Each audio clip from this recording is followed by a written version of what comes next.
Hi, I'm Karen. We're here at Montevilla Sewing Center, and today we're talking about the Janome Skyline S6. In this video, I'm going to show you the maintenance of this machine.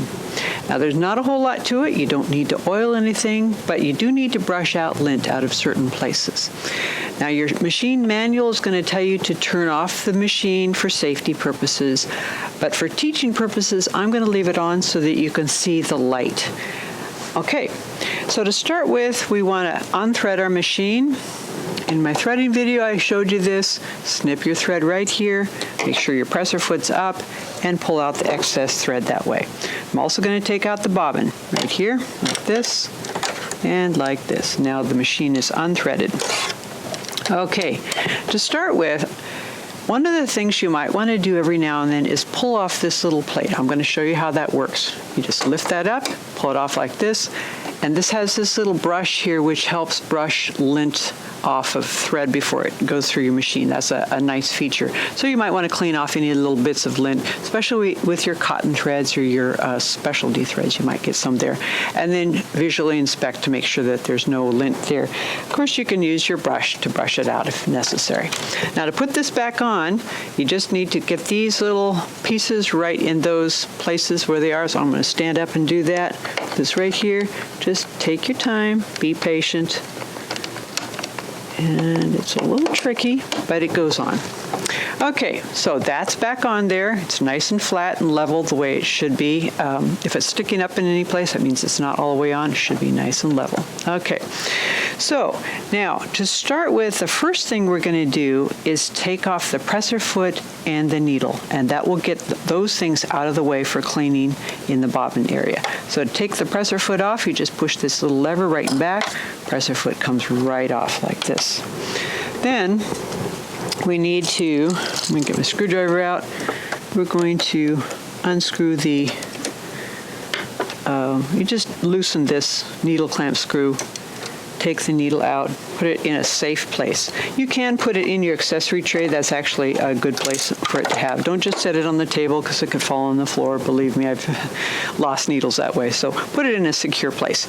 Now, you want to make sure and change your needle every now and then. So when you're changing your needle after you've sewn, say, 3 full bobbins of thread, by that time, your needle's gone through fabric so many times it's starting to get dull at the tip. So change your needle. When you change your needle, it's out of there. You may as well clean your machine at the same time.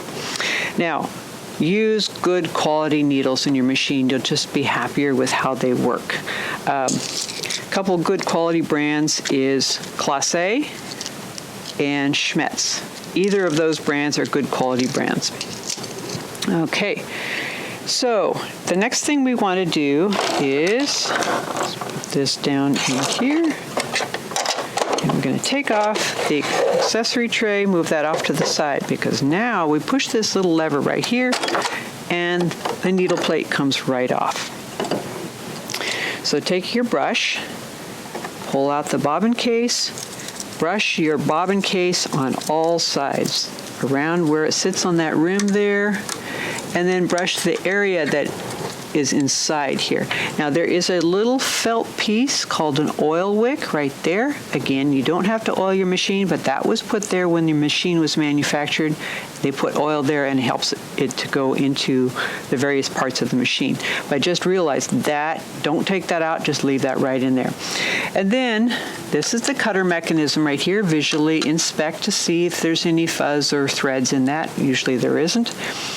And you want to clean around the feed dogs, especially if you've done something fuzzy, like you've sewn through a lot of quilt batting or you've sewn some flannel pajamas.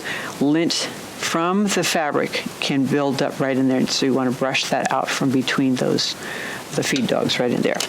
Now, to put your bobbin case back in, this little knob goes to the left of that little stopper there. And when you have it in the correct way, those 2 red marks will be right across from each other. So put this down in here like that. And I usually rock it a little bit just to make sure it's nice and settled on the rim of the hook mechanism. And then we put this back on here. Those little ears under that edge there, push down on this target. Now I want to show you something before I put this on. these two little clips connect to those two little cleats back there. And this little guy here presses down on these two little buttons so that the machine actually reads whether or not you have your needle plate in place and what kind of needle plate, whether it's the wide hole or the single hole. It will actually read it right back there. Okay, put this back on like that, press that down, and now it's back together. Okay, so let's put the foot back on. To put the foot back on is pretty easy. Line up this stitch hole right there in the foot with a stitch hole right there in the needle plate. Lower your presser lever and it goes right back on. Now put your needle back in. Grab that out of here. I put it for a safe place.